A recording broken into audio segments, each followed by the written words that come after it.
بسم الله الرحمن الرحيم. الحمد لله رب العالمين، والصلاة والسلام على سيدنا ونبينا محمد وعلى أهله الطيبين الطاهرين وصحبه المنتجبين وعلى جميع الأنبياء الله والمرسلين. Me emrin e Allahut të gjithëmëshirshmit, mëshirëplotit. Falënderimet më të sinqerta janë vetëm për Allahun e madhëruar. Paqja dhe mëshira e Allahut qofshin mbi profetin Muhammed, mbi familjen e tij të pastër, mbi shokët e tij të zgjedhur dhe mbi të gjithë të dërguarit dhe profetët e Allahut xhaleshanuhu.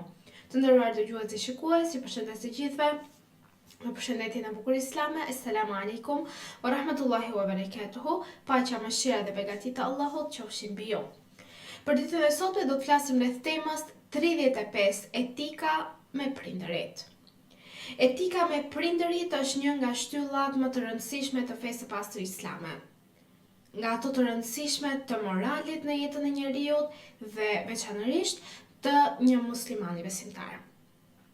Islami i jep një rëndësi të veçantë sjelljes së mirë ndaj prindërve, duke e vendosur respektin dhe mirënjohjen ndaj tyre, menjëherë pas adhurimit të Allahut.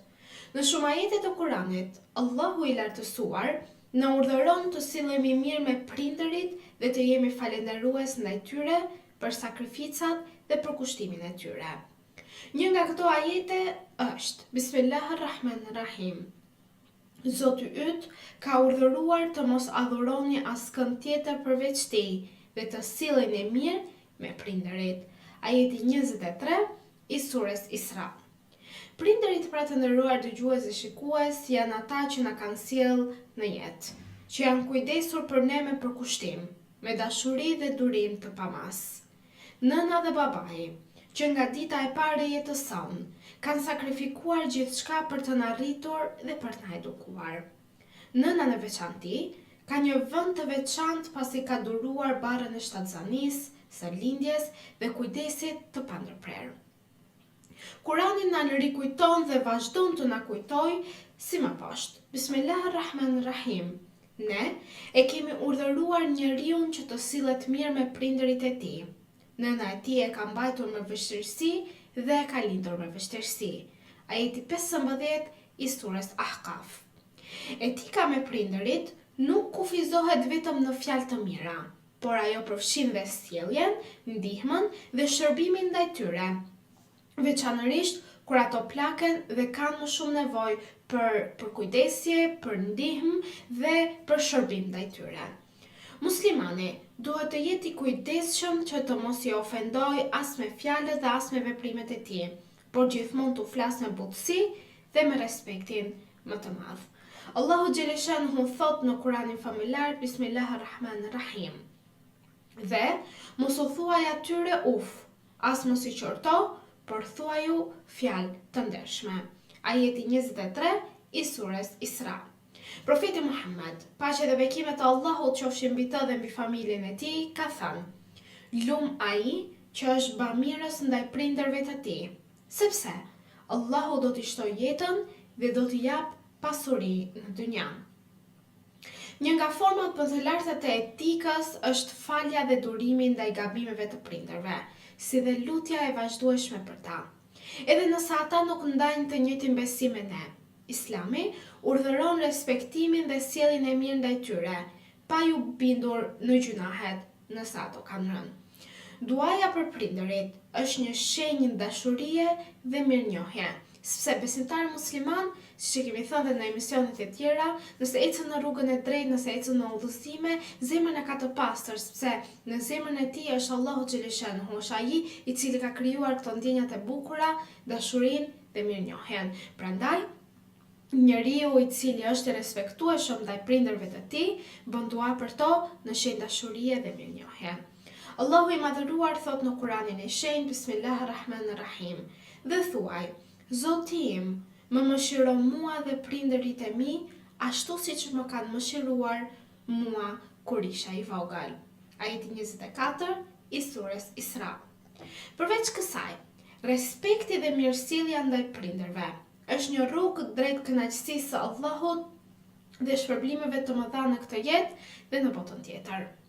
Profeti Muhammed, paqja dhe bekimet e Allahut qofshin mbi të dhe mbi familjen e tij, ka thënë: Kënaqësia e Allahut është në kënaqësinë e prindërve dhe zemërimi i Allahut është në zemërimin e tyre. Allahu na ruaj nga kjo e fundit.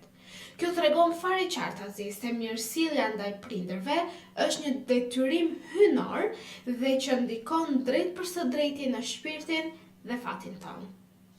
Imam Aliu a.s.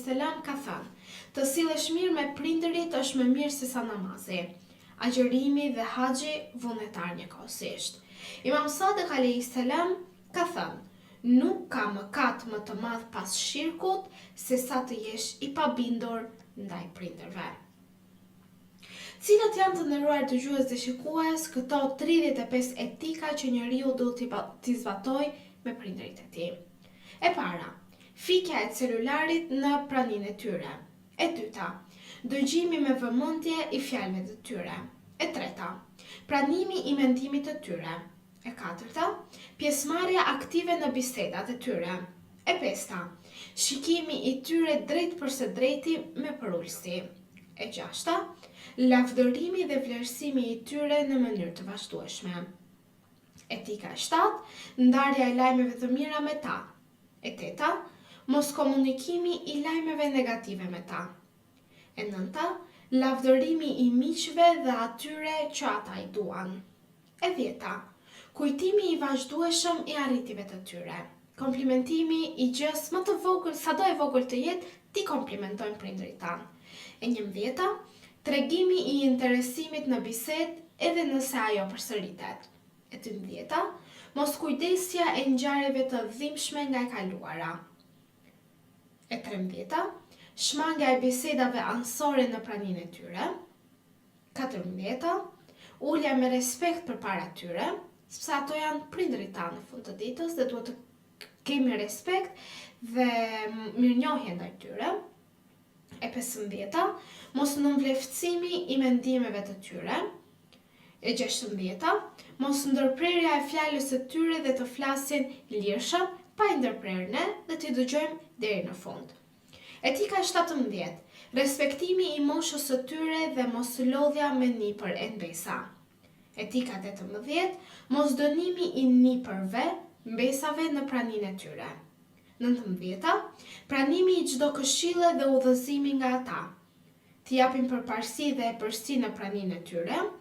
Mos ngritja e zërit ndaj tyre është ndër etikat e prindërve. Mos ecja përpara ose me shpejtësi më shumë se sa ata, kur jemi në një rrugë me ta. Mos ngrënja përpara tyre. Mos shikimi i gjatë dhe ngultas në ta.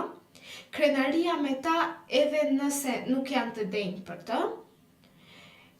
Etika 26, mos shtirja e këmbëve përpara tyre ose mos t'i kthejmë shpinën nëse ato janë prezent në dhomë ku janë të ulur me ne.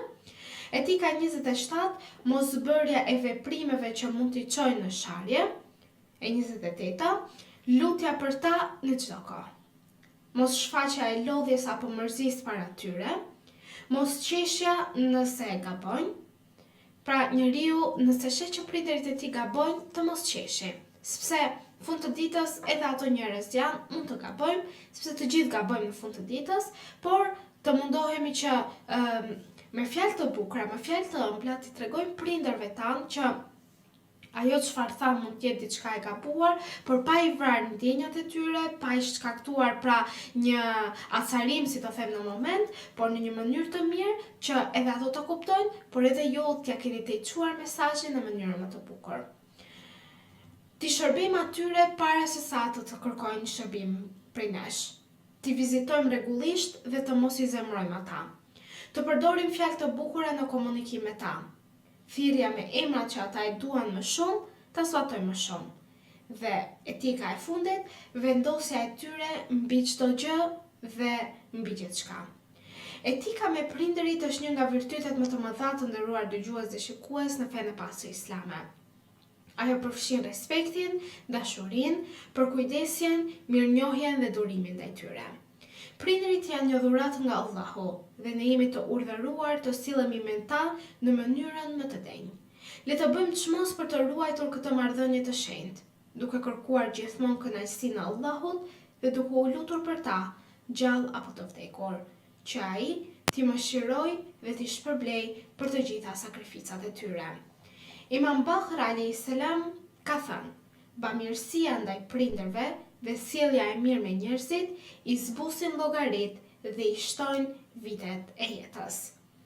Të mos harrojmë të nderuar dëgjues dhe shikues se prindërit janë një thesar mbi tokë dhe që së shpejti do të varroset ky thesar nën tokë. Dhe këshillohet të lexohen sa më mirë dhe me detaje, duke bërë vetë analizë të këtyre 35 etikave, se a jemi neve kaq të drejtë me prindërit tanë, dhe nëse jo, atëherë le të zbatojmë fjalën e Allahu xhaleshanhu, dispozitat e Islamit, që është feja e Allahut, që neve të gëzojmë prindërit tanë dhe gëzimi i tyre është edhe gëzimi i Zotit të gjithësisë. Në këto momente të nderuar dëgjues dhe shikues, ju përshëndes me përshëndetjen e bukur islame. Assalamu alaikum wa rahmatullahi wa barakatuhu. Paqja, mëshira dhe begati të Allahut qofshin mbi ju.